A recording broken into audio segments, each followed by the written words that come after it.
Hello, here I am to do the last video. The last Zoom video. I can't believe that. But anyway, let me open up and hang on. Oh, doing the wrong thing.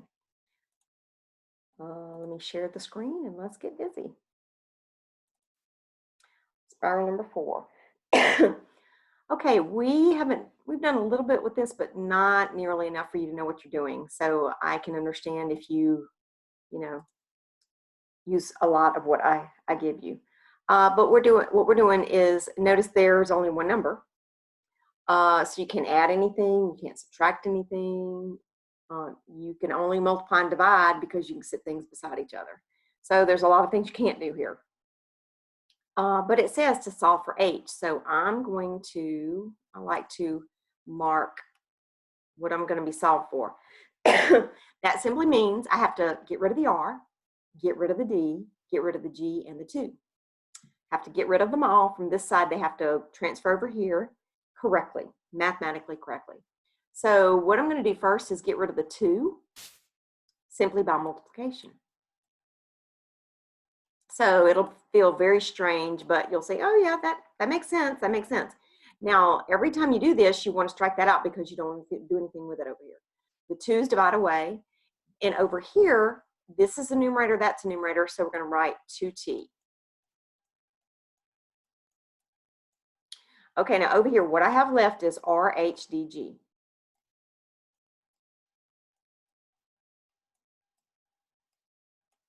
Okay, now let me get a different color. I'm gonna put, okay, a mark there because I have to leave the H, I have to get rid of R, D, and G. Okay, now if they were numbers, in fact, the best advice for solving these, I actually got from the Springboard book. It said, pretend the things you have to move are numbers. So what if this was a 2? What if that were a 7? What if that were a 4? Okay, let's just pretend. Well, you could multiply all those numbers together and divide them away, because right now for H, they are being multiplied. So one more time, let's just pretend R is a random number, D is a random number, G is a random number. You could multiply them, and because they're multiplied by H, you could divide them away. So down here, I'm going to put a fraction bar. I'm going to leave the H, but I'm going to divide away the R, the D, and the G. Now, whatever I do on one side, I have to do it on the other. So I'm going to write R, D, G. Okay, so the R's divide away. I'm not going to do that.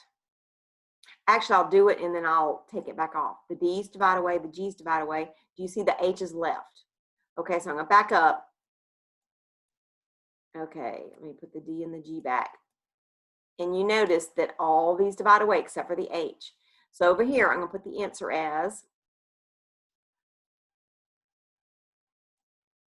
2t over RDG equals H. Okay, now properly, you'd want to turn this around, so I'm going to rewrite it. H equals 2t, over RDG. And I'm going to put my box around that. Okay, not too bad. Okay, and by the way, this is possibly a formula. I don't know what it is, but I don't know what T stands for. I would know like perimeter, area, distance. I would know those, but this is probably a scientific formula that I don't understand. That might be height, that might be depth. So we'll just leave it there. There were 2 people waiting for buses at the bus station. When the first bus arrived, N people boarded it.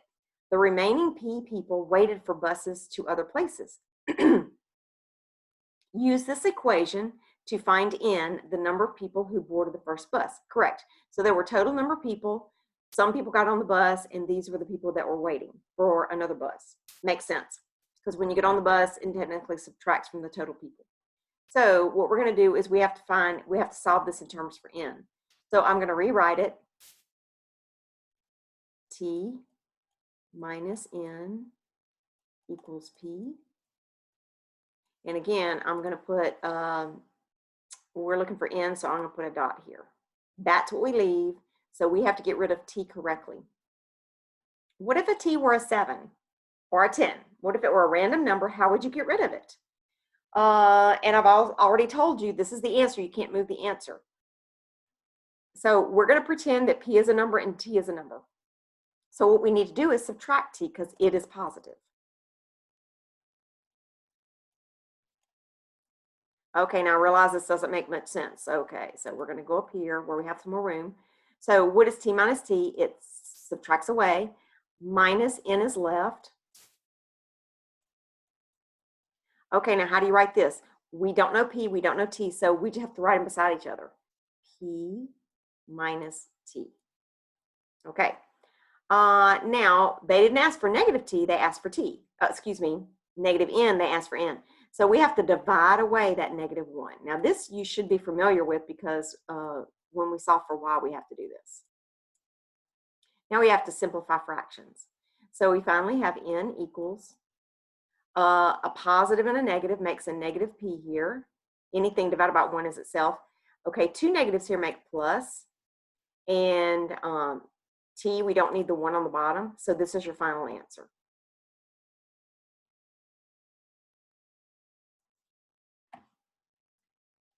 Okay. The formula for the resistance of a conductor, with voltage V and current I is. Okay, so we definitely know this is a scientific formula. The resistance is the volt divided by the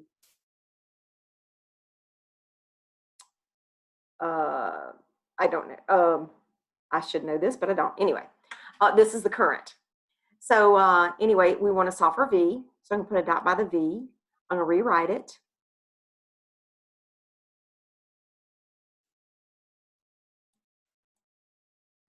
Okay, so there's our V we want to keep. Since this is divided by I want to multiply by I. So I could put an I up here in the denominator section. And R is already a denominator. Okay, these divide away. And what am I left with? You see this. Okay, so I'm going to just write this way. IR equals V. Now, technically, you should turn it around, and I'm going to put V equals IR.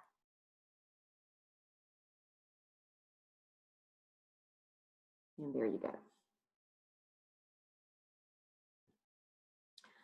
Okay, use the table to answer the question.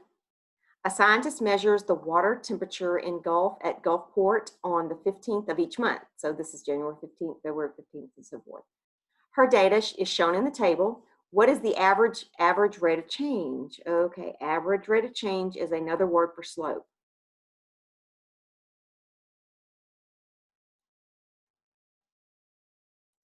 Okay, so we're going to say this is a word problem.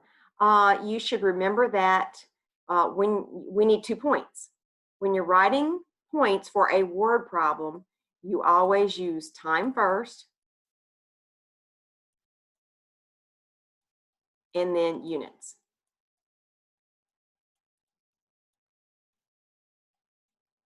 Okay, so up here, how are we going to write what is the time?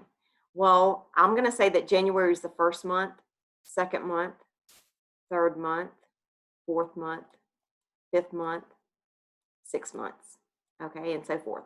So whenever I read this between March and June, I'm going to use 3,668.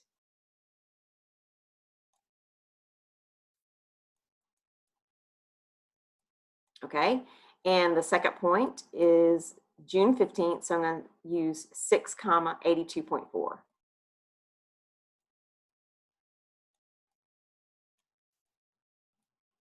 Okay, and I'm going to use the average rate of change formula, which is the slope formula, y2 minus y1 over x2 minus x1. So 82.4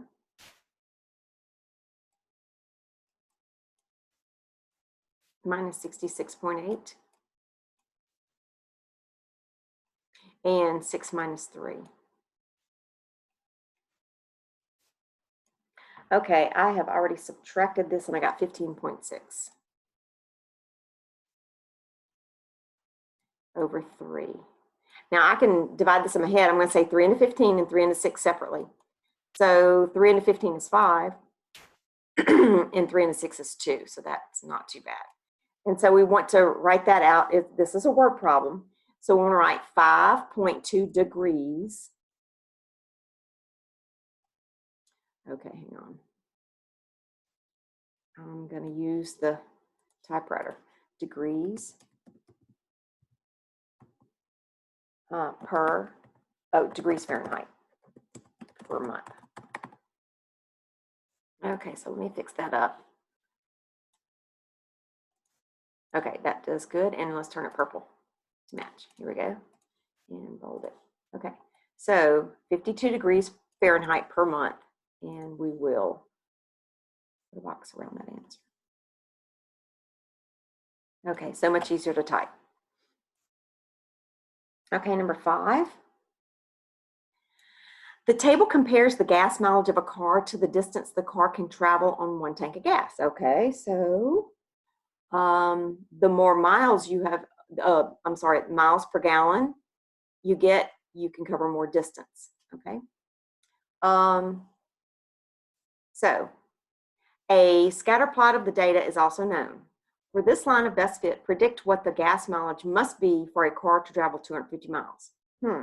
So I don't see 250 here, and it's not miles per gallon, it's just miles. And I see miles here. So what I'm going to do is I'm going to read this graph backwards. Okay, so I'm going to say 250 would be halfway between here. So 250. So I'm going to go to that point right there, and then I'm going to go down. And I'm going to look at my choices. It's not 15. It's not 20, and it's not 19. It's more in the middle. So I'm going to choose 17. So basically, we read the graph backwards. Okay. Okay, I like these. I did a little bit of accounting, but you're going to find this easy. You change color. Okay, 9th grade students were asked whether they participate in an after-school activity. Complete the two-way frequency table below. Two-way frequency table. Okay. We have a total of yeses, so we have 2 numbers that add to 102. Okay, 40 plus some other number adds to another number. And then something plus 95 equals 187. And then these have to add this way to this number. 102 plus something is 187. 2 numbers that we don't know add to 95. So it's sort of like a puzzle. Now, if 2 numbers add to a number and you don't know one of them, then you have to use the opposite operation to figure that out.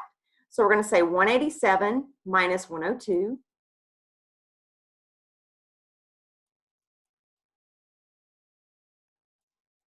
Okay, 5, 8. So we're going to put 85 here. So you can see it's pretty simple. Let me change color. Now, some number plus 95 is 187. So we're going to say 187 minus 95. 5 from 7 is 2. 9 from 18 is 9. So we're going to put 92 right here. Now we have some more clues. Now we can fill in all sorts of things. We're going to say 90. Let me make that a little better. That's 85, huh? Excuse me. I was about to write. Okay, so make it a little wider. 85. Very good. Okay, now we want to say 85. Let me get a different color. 85 minus 40.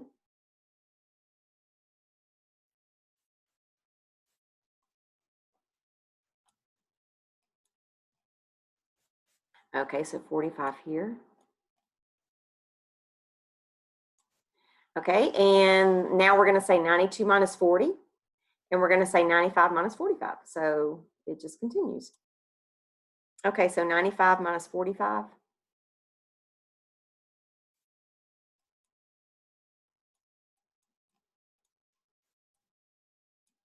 is 50. So 95 minus 45 is 50. Okay, and I think I'm going to do this one in my mind. Up, let's do 102 minus 50. I'll just go ahead and write it out. Equals 2. So 52 here. And you can check it all by adding down to get the totals. Okay, and across to get the other totals. Now, by the way, these are called marginals. These on the margin, and this is, of course, the grand total. Okay, so there we are. That's what we did to complete it. Now, look at the next one. Now, you notice these numbers have a decimal. That means that they can be turned into percentages. This is 51%, 27%, 70%, 100%. Okay, so we're going to basically do the same thing. We're going to add these two. 7 plus 1 is 8. And 5 plus 2 is 7. So that is 78. 78 plus something is 100. And 70 plus, I know this is going to be 30. Let me erase that. So we can guess these a little bit. 0.30.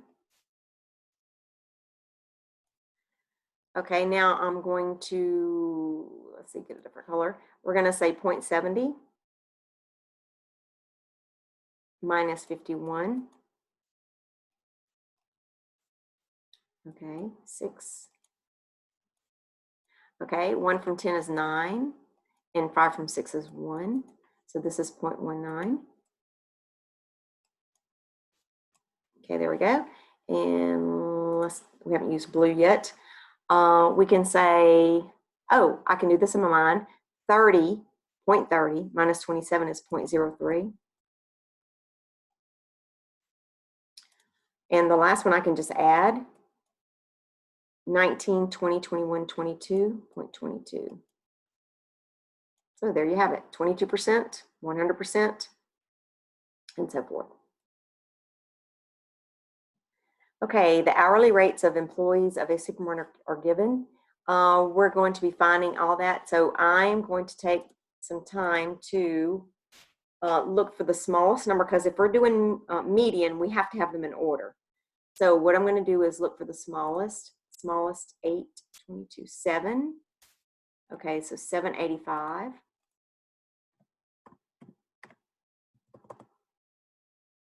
Uh, 850 and 885, 8.50, 885. Oops, excuse me. Okay, so far we have, I'm gonna have to fix that, 885, excuse me. A lot of fixing here. 885, so let's mark out the ones we've used. 850, 885. Now, after 8 comes 9.25.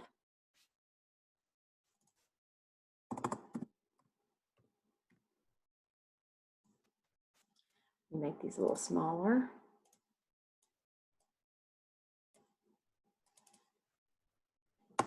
Okay, after 9.25, 10.85. After 10 is 1150. Okay, so let's take some time to mark out. Okay, we've got 885, we've got 9.25, we have 10.85, we have 11.50, so we have 12.65.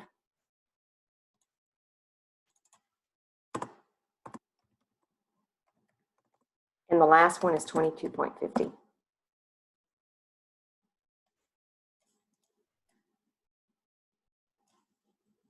Okay, so now we have to find all these things, the mean,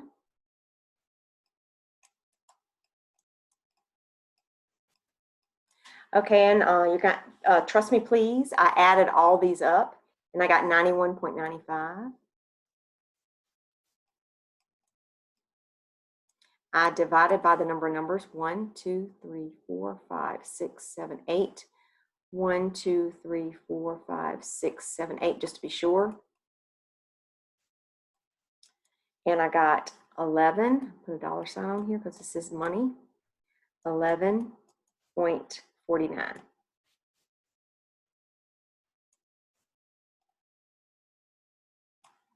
Okay, next they ask us to find the median. So for the median, I'm gonna look for the middle number. Since there are 8, 1, 2, 3, 4, I know that this is the middle point, and you can't have 2 in the middle. So we're gonna have to do some figuring. Let's do median.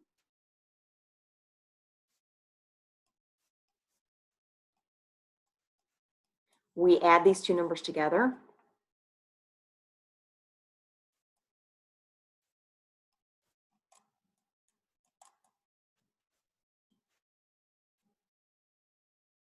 And we divide by 2. So we're taking the average of them. Okay, when you add that together, you get $20.10. And when you divide it by 2, I can just look at this. 2 into 20 makes 10, and 2 into 10 makes 5. So I'm going to write this as $10.05. You can't put the 5 there, it'll make it look like 50 cents. So there is the median. Okay, the mode is the number that you see the most. So I'm going to go through the list. I do not see one. So mode, there is none.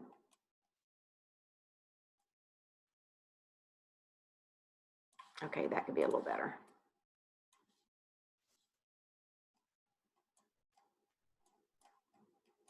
You can't put 0. You got to put none. And the last thing is the range.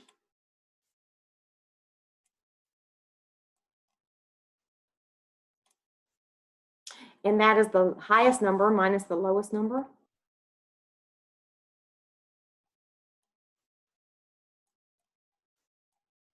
Minus 7.85.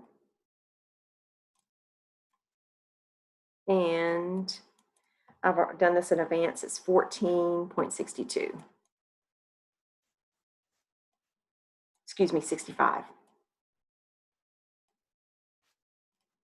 So there is your range. Okay. Number 9. Okay, let's read. Shane earned a, they're all his scores on his first 7 algebra test. They're all out of 100, so they're all percentages. If Shane earns a 78% on his next test, will his average increase or decrease? Explain. Well, what we need to do is find the first one to compare with. So we have to find the average of these to compare. So I have already added these up, and I got 582. And if 1, 2, 3, 4, 5, well, it tells us 7. So I can divide by 7, and I get 83%.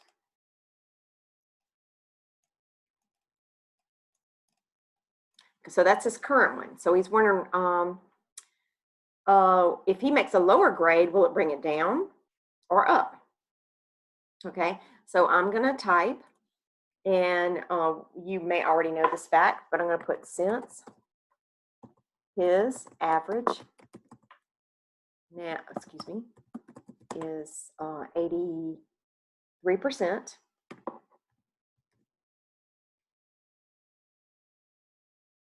A lower grade will bring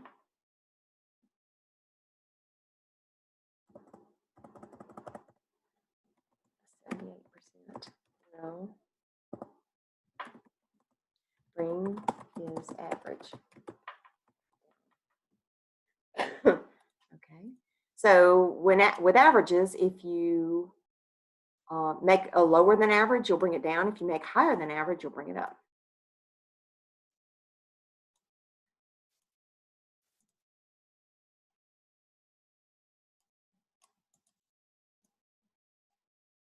Okay, and let's make it purple.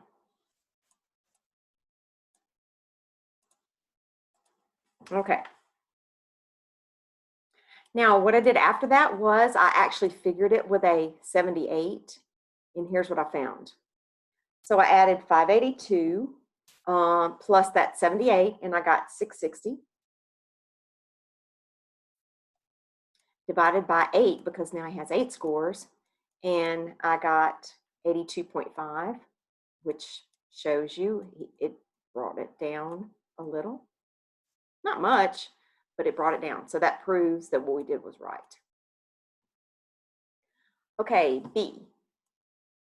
If Shane has a goal of getting a B in algebra and 85%, what grade must he make on his next test? Is his goal realistic? Okay, so we want it to be 85%. So what we're going to do is we're going to take something like this and we're going to make it fit. So right now with these numbers, he's got 582.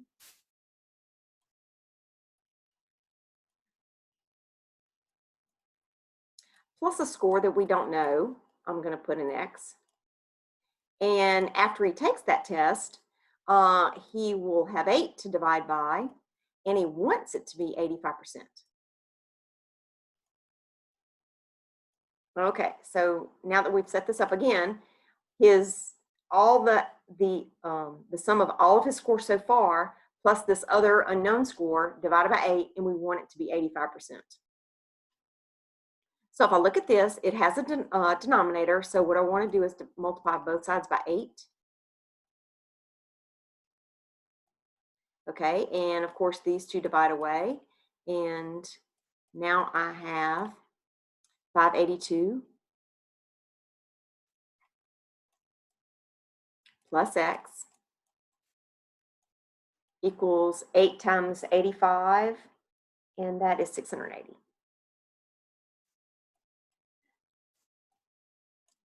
Okay, now I have an answer, and the 582 is like it, so I'm going to subtract the 582.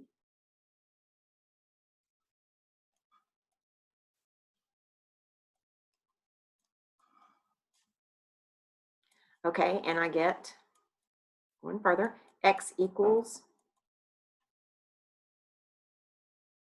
98. Okay, now the question is his goal realistic? Okay, now so the next part is opinion. You might could say, oh, sure, if he studies really, really hard, he could make a 98. Well, being the teacher that I am, to me, his goal is not realistic. Yeah, so I'm gonna say no. He must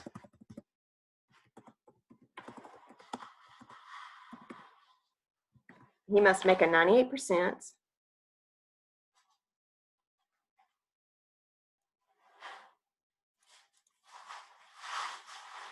Make it a little smaller. Make it blue. He must make a 98%.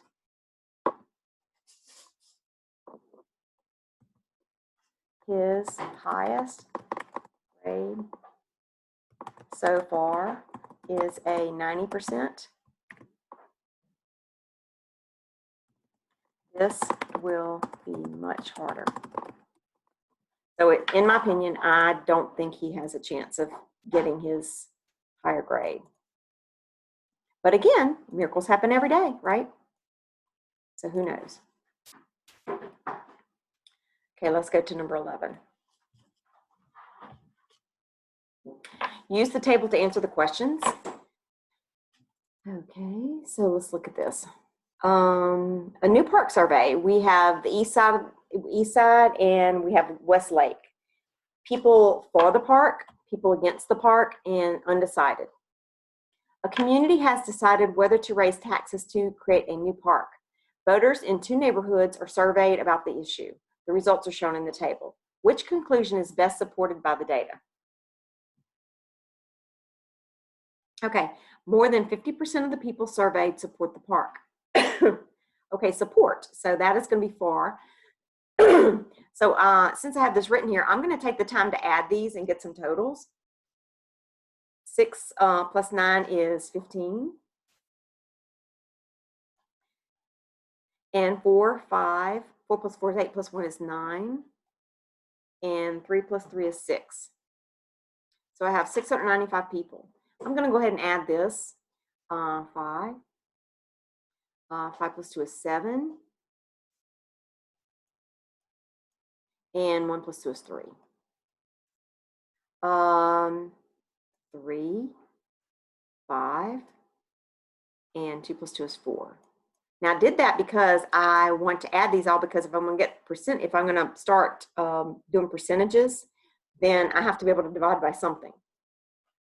Okay, so I can, I need to add this way to get the total of all these, and I've already done that. I got 1,523.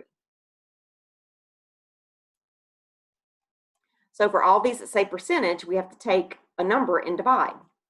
So more than 50% of the people surveyed support the park. Okay, 695 is that 50%. So if I divide that out, 695, 1523, and that gives me 46%.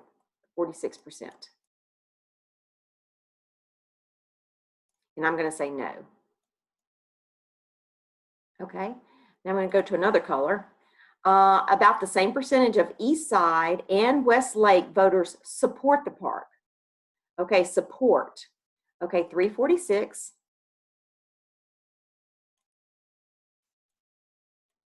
over 15 and 349.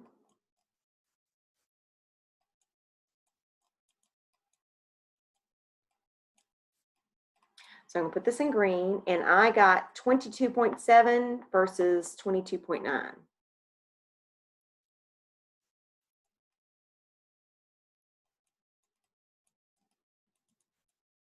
Okay, now here's where I actually ended up getting, I put yes here. If I were grading your paper, I'd say that is pretty close. Okay, so I put a circle around B, but I kept on going because you never know. About the same percentage of East Side and Westlake voters are undecided. Undecided. So do you see 201 and 252? So let me get a different color here. 201 over 1523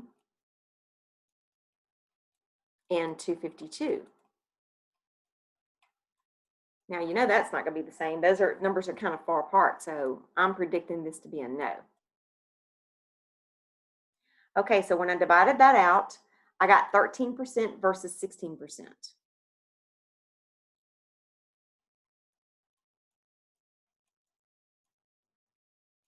So I put a no here.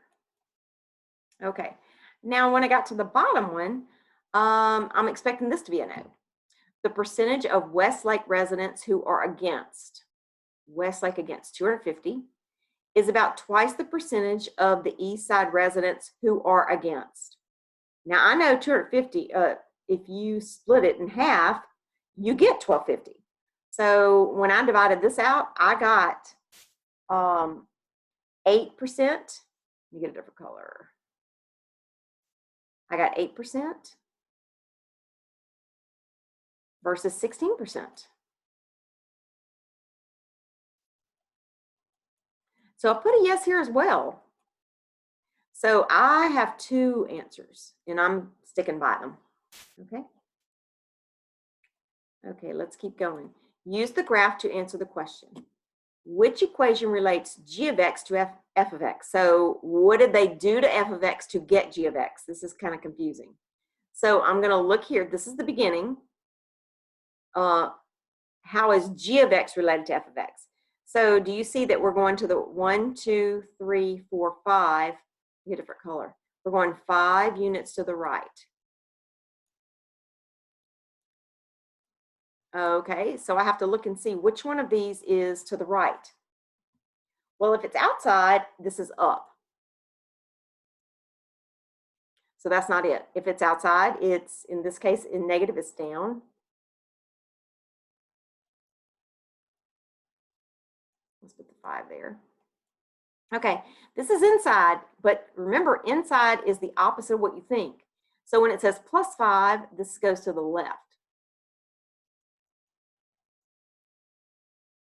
And a minus goes to the right. So I'm going to pick D.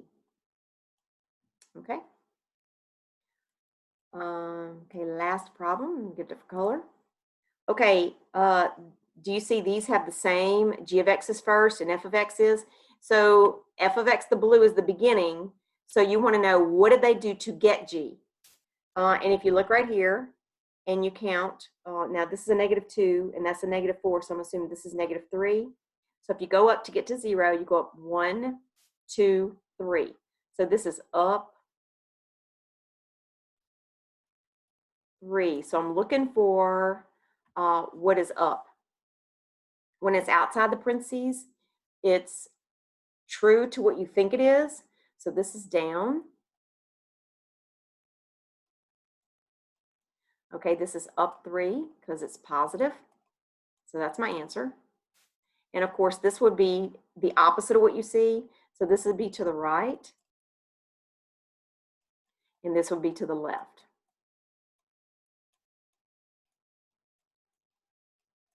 Okay, and that's it.